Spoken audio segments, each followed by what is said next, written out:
What's up, everyone? Stephen Hurd with Hurd Homes Real Estate here in Orange County, California. And in today's episode of the podcast, I want to talk to you about 6 things you can do to schedule more open houses for yourself when you don't have listings.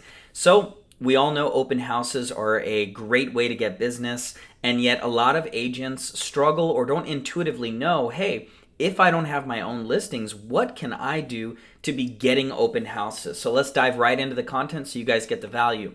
Step number 1, the most important way you can get open houses is to attend weekly broker previews. So if you don't have any listings and you're searching for open houses, you want to go to the weekly broker previews in your community. Now, I'm in Orange County, California, and basically every day a different city or different area will have a broker preview around 8 a.m., 9 a.m., where agents will go and talk about their upcoming listings, and then you can go tour them afterwards.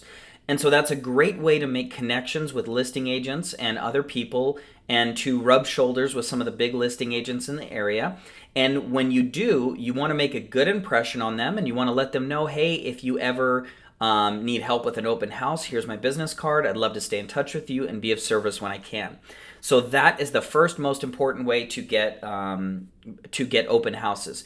If you were to attend a broker preview, let's say 3 days a week, it's likely that that strategy alone will get you more open houses, because a lot of listing agents become listing agents because they want to leverage their lifestyle. They don't want to have to work 24/7, do open houses, and show a bunch of properties.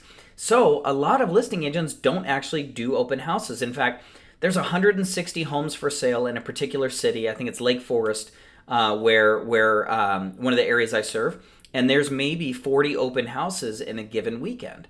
So, as you can see, there's a lot of open house opportunities there.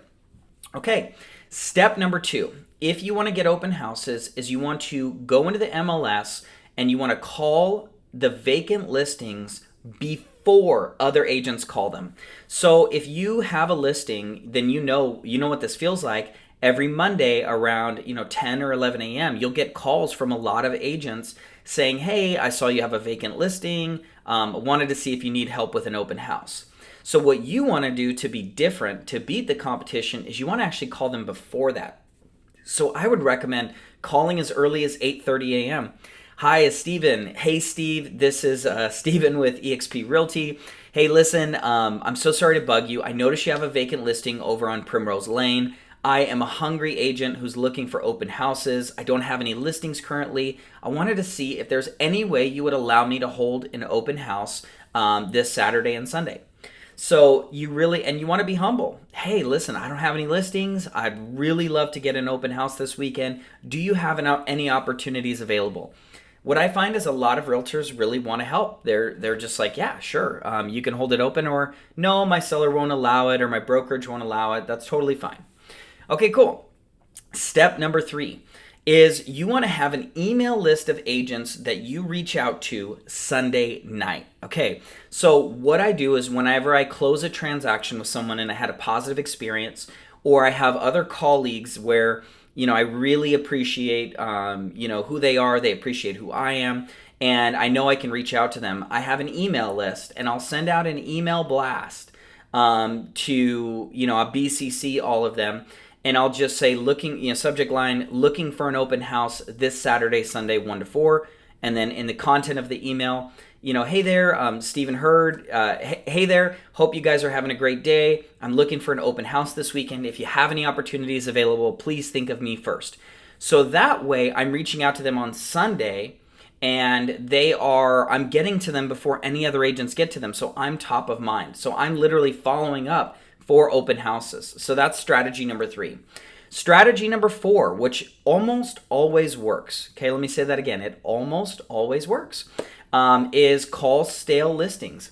A lot of agents want to cherry pick the best open houses. And yeah, I think that's strategic. And yeah, I think it should be a good location and hopefully a new listing and hopefully in a good area and a good price point. However, if you don't have anything, you need to be calling on the stale listings, the listings that have been on the market for 3 weeks plus or 4 weeks plus. Hey, listen, I noticed you have a home that's been on the market. It's vacant. It's been listed for over 30 days now, but I noticed you guys just did a price reduction. Would you be okay if I did an open house this weekend? So that's one of the keys. If it's a stale listing, it's ideal that you get one with a price reduction, because a lot of times that can stimulate new activity. But even if not, you want to get in any open house you can that weekend. At least in my area here, where the average commission could be $18,000 to $24,000. It doesn't matter if only 2 people come in. That could be a potential payday. So that's step number 4, call on stale listings. Step number 5, be prepared for last minute opportunities. So a lot of times when you're following up for open houses, you'll be reaching out to a lot of people, and they'll say, let me get back to you. Let me check with the seller. Let me see what's going on. And then all of a sudden Friday comes and they'll call you. Hey, I've got the home available. Do you still want to host it open? So if you don't get one by Friday, or by Thursday or Friday, don't plan to leave town that weekend. Still be available for an opportunity if you can. So be prepared for those last minute opportunities. A lot of the best listing open houses I've got were an agent called me and they're like, hey, we actually just signed the listing agreement last night with a new place, and we need someone to host the open house on Saturday. Would you be available? So that is a great way to get open house opportunities. And finally, the 6th and final step is go above and beyond when you do get an opportunity. So a lot of times when agents host open houses for someone else, they don't understand the professionalism, the communication that is needed to build trust. So if I'm hosting an open house on another agent's listing, I really want to build trust with them so that they feel good about allowing me to host an open house, and they want to come back to me whenever they have other opportunities. I now, as the market is starting to shift a little bit, I now have agents who email me every week and they're like, hey, great open house opportunity. Are you available? Now, how do I build that trust? It's simple. Number 1, I always show up on time. I don't cancel. Okay, cheesiest thing you can do is cancel, and you're just going to ruin your reputation in the industry if you do that, or if you show up late. Number 2, I send them feedback Monday morning. So I send them feedback Monday morning. Here's how many showings there were. Here's how many buyer showings there were. Here's how many agent showings there were. Here's the feedback. And then here's the business cards of all the agents who toured the property, so you can call them and get other feedback. So I give them a good, I give them good feedback that they can forward to their seller. And because of that, they feel like they're in control of the situation, so they're not as nervous about handing me more opportunities.